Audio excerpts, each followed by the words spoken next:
Hello everybody, this is Grant, your friendly neighborhood InstructLab community member. We just released iLab version 16.1 and it is a wonderful Saturday afternoon, and I thought what better time than to create a demonstration of using InstructLab on the Mac operating system from zero to hero in a few minutes. I'm going to show you how to install the InstructLab command line tools on Mac operating system. We are going to also add some knowledge to a model with a generate and a train and a convert and a serve and a chat. So if you watch this video, you will be able to get up and running with InstructLab on the Mac operating system after watching all this. I'm going to do all of this in real time. I'll speed up things like the generate and train because we are going to generate 500 instructions and then train with 300 iterations today. So let's get started. Okay, so I have my terminal window open, but the first thing I want to show you is just the hardware that I'm using to give you a rough idea of what you can expect on your specific Mac hardware. I am using a pretty nice box actually today. It's a Mac Studio 2023 edition. I have the Apple M2 Ultra with 64 gigs of memory. And if you're familiar with Mac, you know they have a unified memory model. So I can use this 64 gigs both for video processing as well as main CPU memory.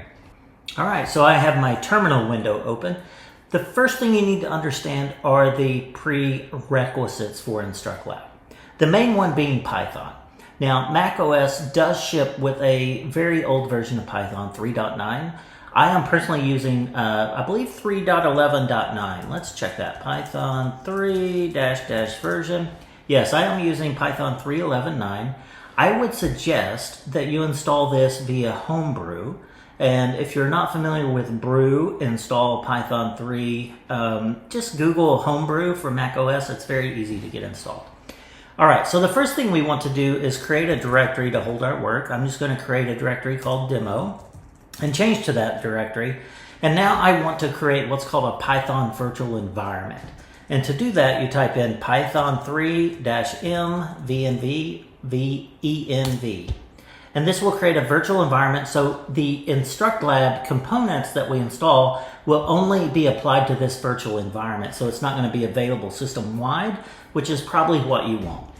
After you create this virtual environment, you need to get into that virtual environment. In Python, you do that by sourcing the activate script. Now that we are in this environment, there are a couple of options you can use to install InstructLab. The first one, and probably the easiest, is simply a pip3 install InstructLab. You can also do a pip3 install and then pass in the Git repository if you want to pin to a specific version of the InstructLab command line tools.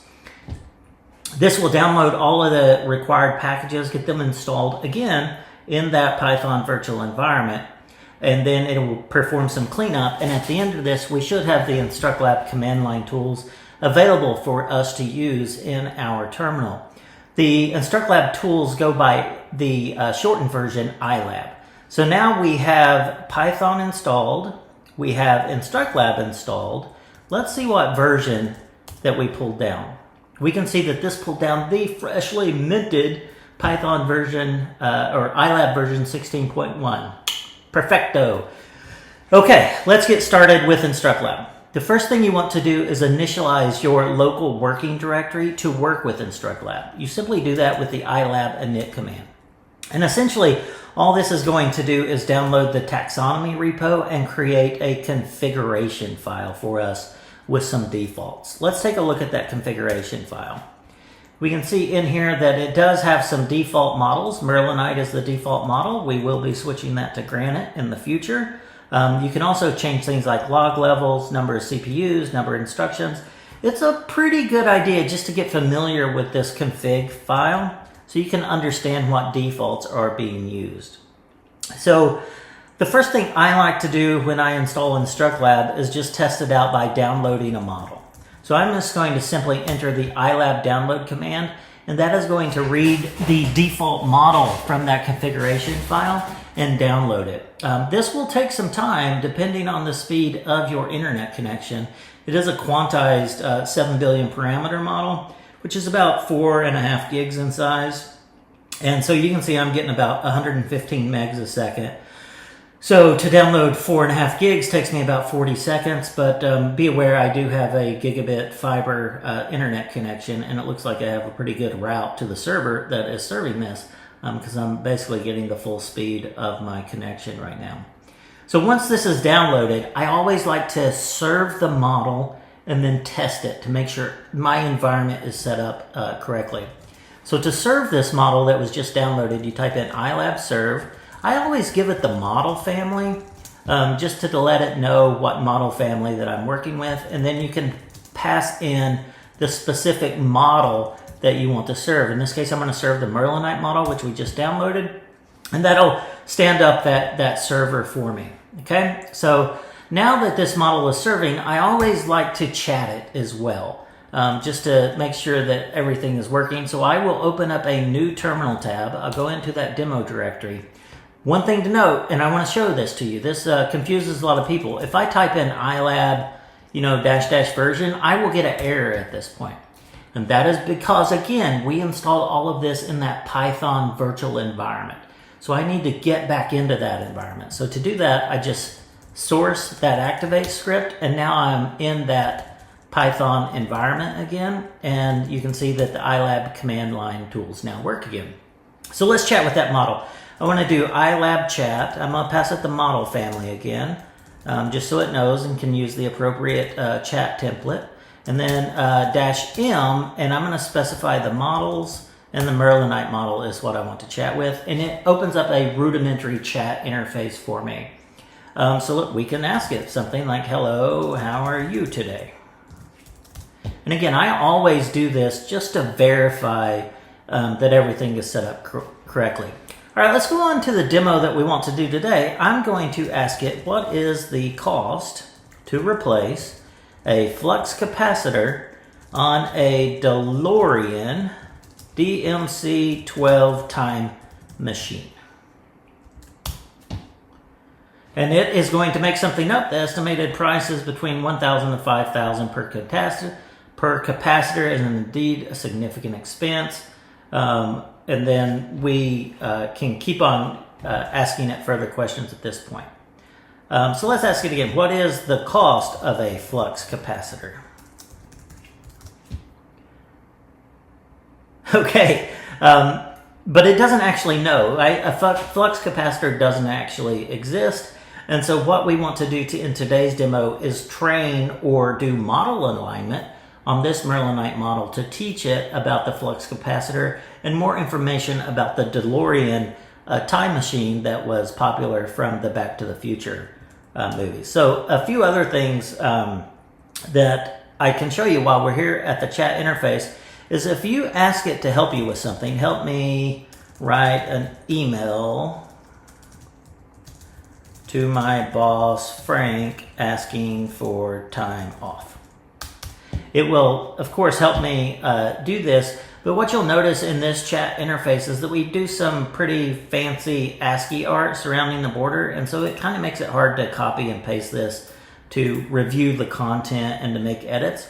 So when you're in the chat interface, you can also just do a /p, and it will output the last response without the ASCII art.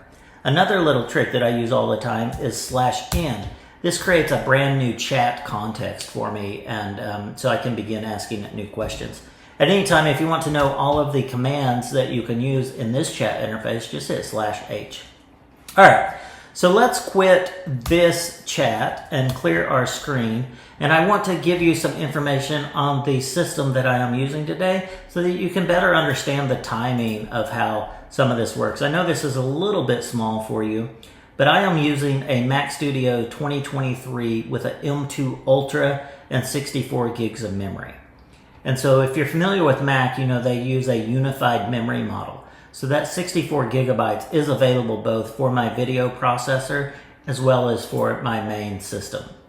So you'll see the timings that it takes me to do this. I'm going to generate 500 synthetic data points and then train it with 300 iterations. All right. So as part of that iLab init, we cloned the taxonomy repo, that is now available in this demo directory. So let's go into the taxonomy directory and take a look around. There are generally two types of things that you can align the model with InstructLab, and that is knowledge and skills, both foundational and compositional skills. Knowledge would be adding something like, what is the cost to replace a flux capacitor? A skill would be, and format that output in ASCII format or Markdown format or JSON format. So if you want to teach it how to do things specifically, that would be a skill. And knowledge is just things like how much something costs, blah, blah, blah, right? And so keep that in mind when you're deciding if you need to add a knowledge or skill. In today's video, I want to add knowledge about the DeLorean DCM12. So let's go into the knowledge directory, and you can see we already have some knowledge in here that you can look at to get some idea on the formatting. Let's make a directory called time travel, go into that directory, and then make a directory called DeLorean, and then make a directory called overview. And here we have a working directory that we can begin to add things. Now, you don't have to follow this specific format. We do have guidance and best practices on the GitHub repo for the taxonomy, but just make sure you lay them out in a clear fashion so that you can remember how you organize things. Now, to train either a knowledge or skill, we need to pass it some examples. And those examples that we pass are questions and answers, and they reside in a file labeled Q&A.yaml or named that. And in this directory, I don't have one right now. So I was working on this yesterday, and I have these in a Git repo, and I'm just going to copy the Q&A file over here real quick. And let's take a look at this, and I'll explain what's going on in the Q&A file or questions and answers file. I specified who it was created by, Marty McFly. You can give it a domain. Seed examples. The domain is just a name that you make up. This was part of the Red Hat Summit keynote where we demoed a Parasol insurance app, so I just have Parasol there. And then you provide it a few question and answers, 5 or 10 of these. You can see the first question and answer pair is, when was the DeLorean manufactured? And it was between 1981 and 1983. I then give it some additional question and answers. And then what's most interesting is at the bottom of this document, there is a link to a GitHub repo with a commit and an additional Markdown document. Now, this is critical to understand. We are giving it examples of question and answers, and then we're passing it additional data points that it is going to create additional question and answer pairs from. So let's take a look at this repo and this data.md file. So I'm going to open this up, and let's go over here to Back to the Future. Here's my repo. It's github.com/gshipley/Back to the Future if you want to try this on your own system. And let's look at the Markdown file. You can see that I labeled it DeLorean DMC12, give it an overview, give it the specifications, and here I specify the cost of a flux capacitor. I give it a maintenance schedule. Again, I specify down here, it looks like that I do the flux capacitor, as well as to enable time travel, you need to be going 88 miles an hour. So now that I have all of this information provided for InstructLab, we want to go back up to the main demo directory, okay? And we want to do what's called synthetic data generation. That synthetic data generation simply means that is going to take that Q&A file with the example question and answers, use that backing document that we just looked like, and it is going to use the model itself to synthetically generate X number of additional examples. For generate to work, you do need to be serving the model. And so let's verify that we're still serving the model. We are. And so now it is as simple as running an iLab generate. Again, I always pass it the model family. And then we can also specify the num instructions. And let's do 500 synthetic data points. And we'll hit enter on this. And this should be the aha moment for you. We're going to begin to see the teacher model or the synthetic data generation actually happen. And we can see that it is creating, with the model itself, additional question and answer pairs. The first one it created was, what is the purpose of the flux capacitor in the DeLorean? And it says that it's to enable time travel. Well, that's pretty cool, right? How long does it take to reach that magic number of 88 miles per hour? Generally takes about 8.8 seconds. I might have to go and verify that with the movies. And we can keep scrolling down. What are some fun facts about it? And it is going to continue to generate these synthetic data points. Now, I explained earlier that I was using an M2 Ultra with 64 gigs of memory. And it looks like to create 500 synthetic data points is going to take about an hour, and it'll bounce back and forth. Here it's at an hour 25, now it's down to 46, now it's down to 35. So as it begins to get a larger sample size, that time to completion will actually hone in a little bit and be a bit more accurate for you. But it is really going to depend, and it's not a deterministic number. You will just need to let it run. I'm at 2% right now. So I am going to let this continue. I will continue the screen recording. However, when I stop actually talking, I'm going to go off and do something else. I will speed this up in the actual video that you're watching, and I'll come back to it in a few hours. And then we're going to train or align the model with these additional synthetic data points, and we're going to perform 300 iterations on that. Then we're going to serve the newly created model, chat with it, and see if it's a little bit better. All right, see you all later.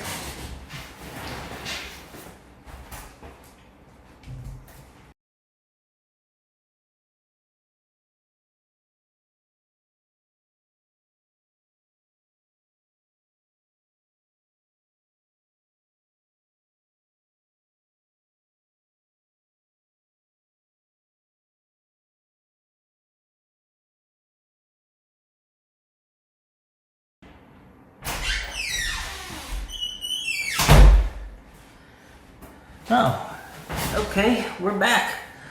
Looks like generation took 3,417 seconds. How long is that? Let's see.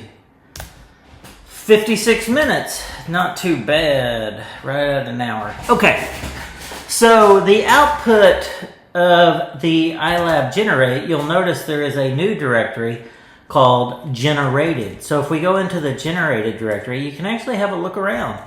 You can see all of the information that was generated. Now, it is my suggestion that you go through and you spot check this to verify the information that was generated. You can see here, we see flux capacitor right in the middle.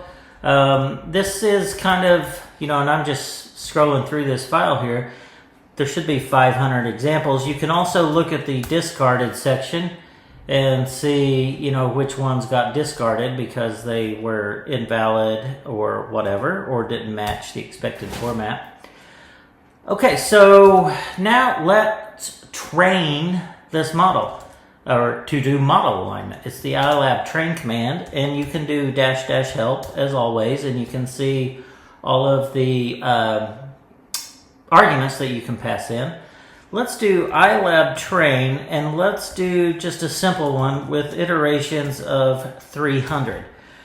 Let's see, I'm in the wrong directory. I went to the generated directory, so I need to be in the demo directory.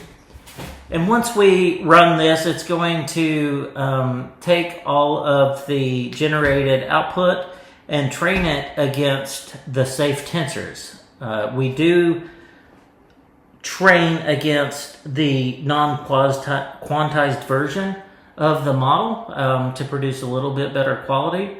I do not have the safe tensors for the Merlinite model, so the iLab train command is actually smart enough to download these. Now, one thing to pay attention to is these are quite large. We generally have been dealing with quantized models thus far, which are about 4 gigs in size. The safe tensors for the unquantized version of this model is about 15 gigabytes in size. And so it will download 15 gigs. So you need to make sure that you have that much disk space available. as well as be prepared to wait if you do not have a super fast internet connection, because this will take a few minutes. So I'm going to wait for this to finish downloading and begin the alignment phase.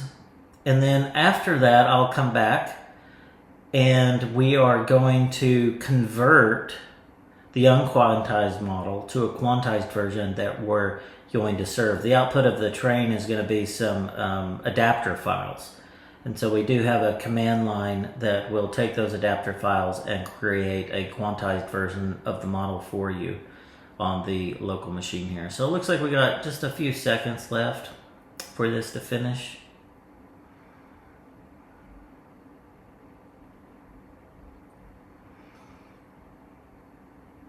And while we're waiting, generally as you can probably tell, the generating the train is really hardware dependent. You really need to think about the hardware that you're using this on. I would absolutely never do this just with a CPU. You need some sort of accelerated graphics unit or graphics processor in order to speed this up. Otherwise, on a CPU, this would take a very long time to do. So just keeping that in mind, although it is phenomenal that you can do this on consumer grade hardware like my Mac Studio, I even do it on my Mac Air. You just need to realize that you do need something with an accelerated graphics card. I do it on my Linux box with a consumer grade RTX 4090. So now it's beginning the model alignment phase here, and it's going to begin to train the data set for 300 iterations, and it will go through, I believe it advances from what I remember, 10 iterations at a time. Okay, so it's starting on EPAC 1, iteration 0. What you can see here is how long it took, 45 seconds for the first 10, and we had a value loss of 2.4. You will see that also decrease over time. We'll generally see like a 0.4 or something like that. But so this is going to run for a while, maybe another 20 minutes or so. So I'll let this run. I'll continue capturing my screen, and then I'll come back. Here we can see that it's on to the next part. We did 34 seconds, and the train loss is again coming down, so it'll continue to do so. So I'll speed this up in the video, and I'll see you all when the alignment is done, and we'll then do the convert and serve. All right, see ya.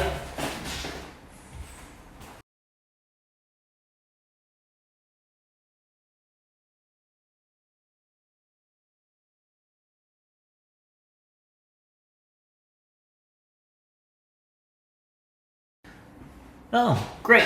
It's done. How long did this take? I don't know. It didn't tell us. You can see, as I was talking about before, the value loss got smaller over time. And so now we have an aligned model. Let's do a quick LS. And I want to show you a couple of things here. If I go into this directory, the Merlinite model, this is where the safe tensors were stored. Okay, now let's look at the adapters. If I go into the MLX directory, these are the adapter files that was created as part of that model alignment. So we don't have a nice easy way to serve those, right? So we need to create a quantized version of this model. So to do that, we provide the ILAB convert command. You just simply enter that, and it is going to take those adapter files and now generate a quantized version of the model for us. Now, keep in mind, this is a demonstration for the Mac operating system. You do not actually need to run the convert command if you are using the Linux operating system. All right, so let's go ahead and let this convert finish to create that quantized version of the model, and then we will be back after it has completed. All right, and we can see it actually working here. So let's let this run out in real time, and then I'll be back in just a minute. Okay, so now that the convert has finished, we should have a new directory here called InstructLab Merlinite 7B Lab Trained. And this is where the version of our quantized model will be. Let's take a look. So let's clear the screen, and what we need to do at this point is to actually stop serving the existing model that we have and to serve the new quantized version of the model. So let me kill this, clear the screen, and let's simply type in iLab serve. Yeah, iLab serve, and then I always pass in the model family. In this case, it's Merlinite. And then dash model path, and pass in the trained directory, actually, the instruct Merlinite trained, and then pass in the new model that we have. So we'll let this begin serving, and then we will switch over to our other tab and begin to chat with the new model. Okay, let's do that. So let's type in iLab chat dash model family Merlinite. Again, I always like to do this, -m, and then pass it the InstructLab trained directory and the new GGUF file. And this will open up a chat interface and let us to begin asking questions again. So let's ask it now let's say how much does it cost to repair everything on a DeLorean DMC-12. And we can see that it gave us some rough estimations based on the data we put in, but it didn't specify the flux capacitor actually. So let's ask it specifically how much does it cost to replace the flux capacitor on a DeLorean DMC-12. And boom, Bob's your uncle. The flux capacitor costs $10 million to repair. But time travel is not possible. Little do they know you can if you go to 88 miles an hour. All right, that was pretty fantastic. Now, what I want you to take away from this video is that the InstructLab project is awesome. It allows you to do model alignment on consumer grade hardware. In this case, I'm using my Mac Studio. But what you need to understand is that the quality of the model on consumer grade hardware is not going to be as robust as if you were using real enterprise class NVIDIA GPUs or Intel Gaudi chips. Maybe you have a box of 4 A100s or 4 H100s. The precision and the quality of the resulting model will be much better on those. My hope is that you will see how powerful the InstructLab project is with this example, and that you will also do this example and begin to think of new knowledge and skills that you can contribute to the open source InstructLab project. You can do this on your local machine like I just did to give you a rough idea of if your knowledge is being added correctly or if your skill is actually working. But like I said, you probably would not want to serve the model coming out of a laptop to tens of thousands of people. You would want to train that with higher grade hardware for higher precision. All right, everybody, that's it for me this fine Saturday afternoon. I hope you all enjoyed this video, and more importantly, I hope you get involved with the InstructLab project and begin using it for your use cases. Thank you.